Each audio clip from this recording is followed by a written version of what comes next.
Pabrik kayu tua di Jawa Barat ini sudah lama dikenal sebagai lokasi yang penuh misteri dan tragedi misterius.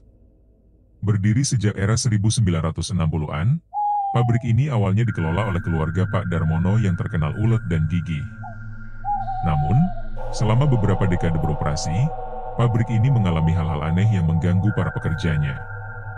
Terutama setelah beberapa kecelakaan kerja fatal mulai terjadi secara beruntun. Masing-masing kecelakaan tak hanya menyebabkan kematian, tapi juga menimbulkan aura seram yang sulit dijelaskan.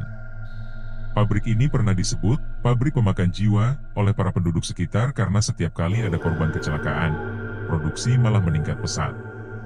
Hal ini menimbulkan kecurigaan ada ritual tertentu yang dilakukan pemilik untuk menjaga kesuksesan pabrik. Alat-alat berat penggilingan kayu dan mesin pemotong mengalami peningkatan aktivitas aneh yang tidak bisa dijelaskan oleh logika. Banyak pekerja merasa sering melihat bayangan gelap dan mendengar bunyi-bunyi aneh di malam hari. Siang hari pun tidak lepas dari rasa waspada karena aura seram selalu menyelimuti setiap sudut pabrik. Cerita tentang suara jeritan dan rintihan korban kecelakaan kadang terdengar tanpa sumber yang jelas. Beberapa saksi melaporkan penglihatan sosok-sosok gaib penunggu mesin yang konon menjadi penjaga pabrik. Pada malam-malam tertentu, pabrik seolah hidup dengan energi yang tidak alami. Bahkan banyak pekerja memilih untuk tidak berlama-lama di pabrik saat malam, meski harus lembur. Kisah-kisah mistis ini mulai tersebar luas dan menjadi peringatan bagi pekerja baru yang datang. Menurut cerita, Pak Darmono bukan hanya pengusaha biasa. Ia diduga pernah melakukan ritual gaib untuk menjaga bisnis pabrik kayunya tetap berjalan lancar. Konon, ia membawa 2 ember berisi cairan misterius ketika berkunjung ke pabrik saat malam hari. Cairan itu disebut-sebut bukan air biasa, mungkin darah atau ramuan tertentu untuk menghidupkan mesin-mesin kayu. Ritual ini dipercaya membuat pabrik makin produktif, tapi dengan harga mahal nyawa pekerja yang menjadi korban kecelakaan. Beberapa karyawan yang menjadi saksi melihat Pak Darmono tengah melakukan tindakan misterius di balik pintu tertutup ketika bulan sedang purnama. Ada pula yang mendengar suara mantra atau nyanyian aneh dari pabrik di tengah malam. Fakta ini menambah kengerian pabrik yang sudah lama menjadi perbincangan warga sekitar. Meski aparat berwenang pernah melakukan penyelidikan, mereka tidak menemukan bukti konkret selain kecelakaan kerja biasa. Namun suasana pabrik yang mencekam sulit diabaikan oleh siapapun yang pernah bekerja di sana. Pekerja yang sempat menjadi korban kecelakaan biasanya meninggal dengan cara tragis dan tak wajar. Bahkan ada yang jasadnya tidak pernah ditemukan utuh. Kisah hidup keluarganya pun menyimpan tanda tanya, karena beberapa anggota keluarga Pak Darmono mengalami kematian misterius yang aneh. Mitos dan fakta bercampur dalam kisah kehidupannya serta bisnis kayu yang diwariskan turun-temurun. Salah satu cerita paling terkenal terkait dengan seorang karyawan bernama Sutrisno yang mengalami kejadian mistis saat bekerja. Ia beberapa kali merasakan ada sesuatu yang mengawasinya dari balik bayangan mesin penggiling kayu. Waktu itu, ia sedang lembur malam menjaga mesin ketika tiba-tiba alat penggiling kayu berputar sendiri tanpa ada karyawan yang menyentuhnya. Suara gemuruh mesin yang menggelegar seperti teriakan manusia memecah keheningan malam. Sutrisno ketakutan dan hampir tidak bisa bergerak. Setelah kejadian itu, ia berubah menjadi sosok pendiam dan sering terlihat murung di kantor. Beberapa rekan kerjanya bahkan pernah melihat bayangan hitam lewat di belakang Sutrisno saat ia bekerja. Tak hanya itu, sering terdengar suara langkah kaki yang tampak tidak beraturan dan suara bisikan nama Sutrisno di sela gemuruh mesin. Banyak yang percaya mesin itu dihuni oleh arwah korban kecelakaan yang menyimpan dendam. Cerita ini menjadi peringatan bagi para pekerja lain untuk ekstra hati-hati dan tidak sembarangan memasuki area mesin saat malam. Sutrisno pun akhirnya mengundurkan diri setelah beberapa kejadian mengerikan itu, meninggalkan banyak pertanyaan terbuka mengenai kondisi pabrik saat itu. Kecelakaan pertama yang memicu kengerian terjadi saat seorang karyawan lengah dan bajunya tersangkut di mesin penggiling kayu. Dalam hitungan detik, tubuhnya terseret dan kepala hancur di dalam mesin berputar cepat. Suasana mencekam langsung menyelimuti area pabrik kala itu. Rekan-rekannya yang menyaksikan kejadian itu langsung berteriak dan mematikan mesin, tapi nyawa korban sudah tidak tertolong. Kematian pertamanya menjadi titik awal kejadian-kejadian aneh dan kecelakaan di pabrik tersebut meningkat drastis. Anehnya, meski terjadi tragedi, Pabrik malah semakin ramai mendapat pesanan dan produksi melonjak seperti ada energi dari darah korban. Banyak pekerja mulai menyadari sesuatu yang gelap tengah menyelimuti pabrik kayu itu. Kematian dan kecelakaan di pabrik yang sebelumnya jarang terjadi kini menjadi hal yang rutin, menimbulkan ketakutan dan rasa was-was yang mendalam bagi semua pekerja. Mereka mulai menghubungkan antara ritual Pak Darmono dan kondisi pabrik yang tak alami. Masyarakat dan keluarga korban pun mulai menjauhi pabrik, takut kecelakaan menimpa juga pada mereka. Meski sudah diberi peringatan, sebagian pekerja tetap bekerja demi memenuhi kebutuhan hidup, meskipun mereka harus berhadapan dengan risiko gaib dan fisik. Kematian pertama itulah yang membuka tabir misteri kelam pabrik kayu tersebut. Selanjutnya, kejadian aneh lain melibatkan penampakan sosok-sosok gaib yang sering terlihat mengelilingi pabrik di malam hari. Banyak pekerja melaporkan melihat bayangan hitam yang berjalan cepat tanpa kepala, dan sosok wanita berambut panjang yang menangis di sudut ruangan. Suara tertawa dan isak tangis tanpa sumber suara jelas sering terdengar di lorong pabrik. Beberapa kali alat-alat berat mendadak beroperasi sendiri seolah-olah ada yang mengendalikannya dari jauh. Pekerja yang mencoba mengabadikan penampakan tersebut dengan kamera ponsel hanya berhasil menangkap kabut hitam dan bayangan samar. Ada juga kisah seorang karyawan yang merasa disentuh oleh tangan dingin saat bekerja sendirian, membuatnya gemetar hebat dan hilang kesadaran beberapa saat. Penampakan itu dianggap sebagai arwah korban kecelakaan yang tidak tenang dan mencari keadilan atas kematian mereka. Beberapa penduduk sekitar yang penasaran berani masuk ke dalam pabrik saat malam, tetapi tak kurang dari beberapa menit, mereka harus lari ketakutan karena merasakan tekanan gaib yang sangat kuat. Fenomena ini sempat dipicu kehebohan di media sosial dan menambah reputasi angker pabrik kayu tersebut. Malam hari di pabrik tersebut menjadi waktu paling menyeramkan bagi para pekerja dan warga sekitar. Ketika lampu-lampu insidental pada mendadak, suara-suara asing dan bisikan terdengar sangat jelas. Pekerja lembur sering merasakan hawa dingin menusuk dan bau anyir darah yang menyengat hidung. Beberapa saksi mengaku mengalami mimpi buruk berulang, melihat wajah-wajah mengerikan dan jeritan memilukan. Kejadian-kejadian aneh di malam hari membuat banyak pekerja tidak berani menginap di pabrik, memilih pulang sebelum gelap. Namun tugas produksi kadang memaksa mereka tetap berada di sana hingga larut malam. Pikiran tertekan dan rasa takut terus menyelimuti mental mereka. Beberapa bahkan mengaku mendengar panggilan nama mereka dari kegelapan tanpa alasan. Kondisi psikologis pekerja menurun karena tekanan supranatural yang tak nampak tersebut. Ada pengakuan pekerja yang merasa seperti diawasi secara intensif oleh sosok tak terlihat sehingga tidak bisa leluasa bergerak. Ini semakin memperkuat anggapan bahwa pabrik bukan hanya penyebab kecelakaan fisik, tetapi juga rumah bagi energi gaib yang mengintimidasi. Para pekerja yang bertahan di pabrik berusaha mencari jalan keluar dan perlindungan dari gangguan supranatural tersebut. Mereka mulai melibatkan dukun dan paranormal untuk membersihkan pabrik. Ritual-ritual pengusiran roh dilakukan dengan harapan bisa mengurangi kejadian mistis. Namun hasilnya bervariasi dan terkadang malah menimbulkan pertentangan di dalam keluarga pengelola pabrik. Beberapa paranormal menyatakan bahwa energi di pabrik sulit dikendalikan karena campur tangan kekuatan gelap yang sudah berakar kuat selama bertahun-tahun. Ada juga upaya memasang jimat dan benda-benda sakral di sudut-sudut pabrik. Meski demikian, gangguan sering tetap muncul bahkan setelah ritual pengusiran dilakukan. Suasana ketidakpastian dan ketakutan terus membayangi seiring berjalannya waktu. Banyak pekerja yang akhirnya memilih resign karena tidak kuat menghadapi tekanan supranatural tersebut.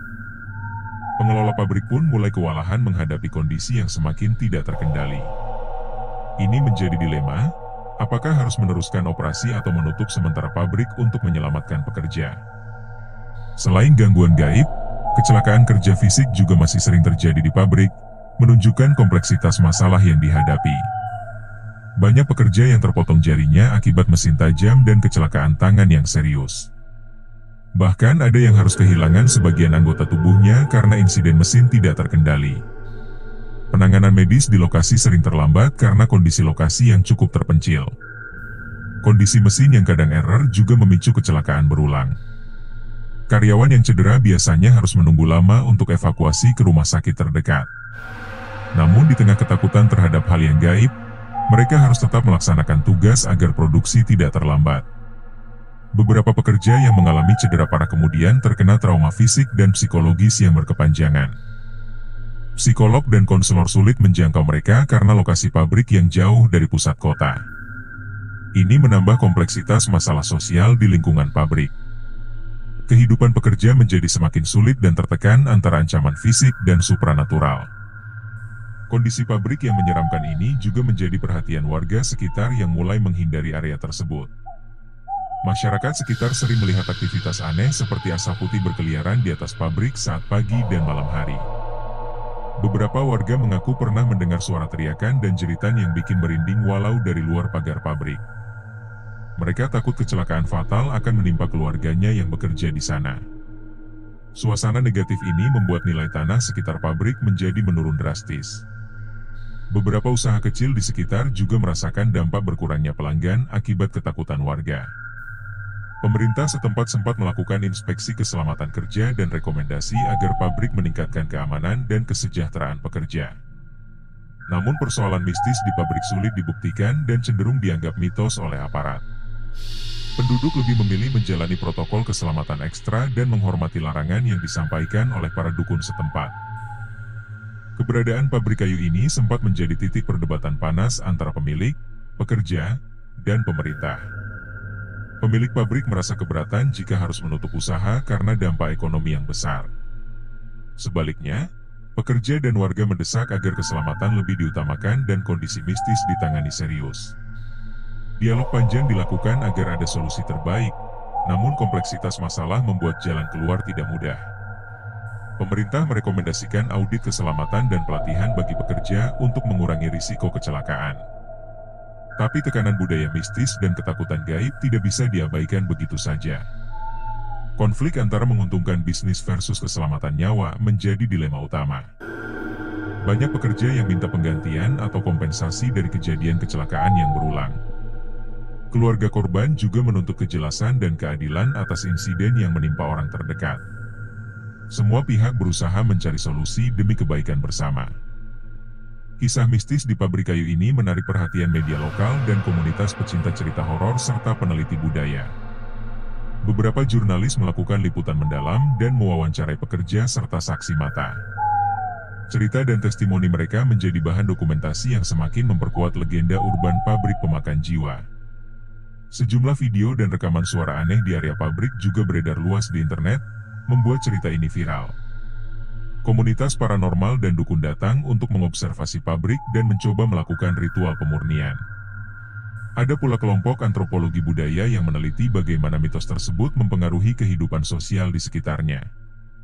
Ini menjadi studi kasus menarik tentang hubungan antara bisnis, kecelakaan, dan kepercayaan supranatural di masyarakat Jawa Barat. Para peneliti berusaha menyaring fakta dan legenda agar masyarakat dapat memahami secara lebih rasional. Namun aura menyeramkan pabrik ini masih sulit dihilangkan dari ingatan banyak orang. Seiring waktu, pabrik kayu tersebut mulai kehilangan banyak pekerja karena kecelakaan dan gangguan supranatural membuat suasana kerja tidak kondusif. Produksi yang sempat meningkat pesat mulai menurun karena kekurangan tenaga kerja dan reputasi buruk. Banyak pekerja memilih pindah kerja mencari tempat yang lebih aman dan nyaman. Pemilik akhirnya mempertimbangkan untuk menghentikan sementara operasional pabrik. Namun keputusan ini menimbulkan kerugian besar secara ekonomi dan mempertaruhkan masa depan keluarga pemilik. Ada pula pihak-pihak yang mencoba membeli pabrik tersebut dengan harapan bisa mengubah nasib dan menghilangkan kutukan yang melekat. Namun jarang ada yang berani mengambil risiko mengelola pabrik angker ini. Publik terus mengikuti perkembangan kisah ini sebagai bagian dari budaya mistis Jawa Barat. Pabrik kayu tua menjadi lambang perjuangan antara usaha keras manusia dan kekuatan gaib yang tak terlihat. Kisah pabrik kayu ini juga menjadi inspirasi bagi pembuat film dan cerita horor di Indonesia. Beberapa film dan novel horor mengambil latar pabrik kayu dengan unsur mistis dan kejadian tragis sebagai tema utama. Cerita yang diangkat biasanya berkisar pada konflik antara pekerja yang berusaha selamat dari kekuatan gaib dan rahasia gelap pemilik pabrik. Film dan buku ini mendapat sambutan hangat dari penggemar genre horor tanah air. Masyarakat menjadi lebih mengenal kisah-kisah mistis yang terjadi di pabrik tersebut melalui media hiburan tersebut. Cerita ini juga menjadi peringatan agar kita lebih berhati-hati dan menghormati kekuatan di luar nalar manusia. Dalam berbagai acara komunitas dan festival horor, pabrik kayu ini kerap menjadi topik pembicaraan yang mengundang penasaran banyak orang. Di berbagai forum online, kisah ini terus dibahas dan diperdebatkan kebenarannya. Fenomena ini menunjukkan betapa kuatnya dampak cerita horor terhadap budaya populer Indonesia. Dari sisi kultural, kisah pabrik kayu ini memperlihatkan bagaimana masyarakat Indonesia, khususnya Jawa Barat, memaknai peristiwa tragis dengan kacamata supranatural. Kepercayaan pada roh, makhluk gaib, dan kekuatan mistis menjadi bagian tak terpisahkan dari kehidupan sehari-hari. Tragedi kecelakaan kerja di pabrik tidak hanya dipandang sebagai musibah fisik, tetapi juga pertanda adanya gangguan spiritual. Masyarakat sekitar sering melakukan ritual adat dan doa bersama untuk menenangkan arwah yang tidak tenang. Tradisi dan kepercayaan ini menjadi sarana coping untuk menghadapi ketidakpastian dan ketakutan. Kisah pabrik kayu ini menggabungkan realitas sosial dan budaya mistis yang kaya, menunjukkan keunikan warisan budaya lokal di tengah modernisasi. Dengan cara ini, masyarakat tetap menjaga hubungan harmonis antara dunia nyata dan dunia gaib sesuai kepercayaan turun-temurun. Kini, meski pabrik kayu tersebut sudah tidak beroperasi lagi atau beroperasi sangat terbatas, cerita mistis dan legenda gelapnya tetap hidup dan dihormati. Banyak yang berpendapat bahwa pabrik ini adalah pengingat akan pentingnya menjaga keselamatan kerja dan menghargai nilai kehidupan. Mitos dan kisah horor yang melekat membuat pabrik ini menjadi bagian dari sejarah kelam industri kayu di Jawa Barat. Wisata mistis dan cerita horor tentang pabrik ini kerap menjadi daya tarik tersendiri bagi wisatawan dan pecinta cerita misteri. Penduduk lokal berharap agar generasi muda dapat belajar dari kejadian ini dan lebih waspada menghadapi risiko pekerjaan. Cerita ini menjadi pengingat abadi betapa urusan duniawi dan spiritual tidak bisa dipisahkan begitu saja. Pabrik kayu angker tersebut kini menjadi simbol antara perjuangan manusia dan misteri dunia gaib yang tak pernah pudar dari ingatan publik.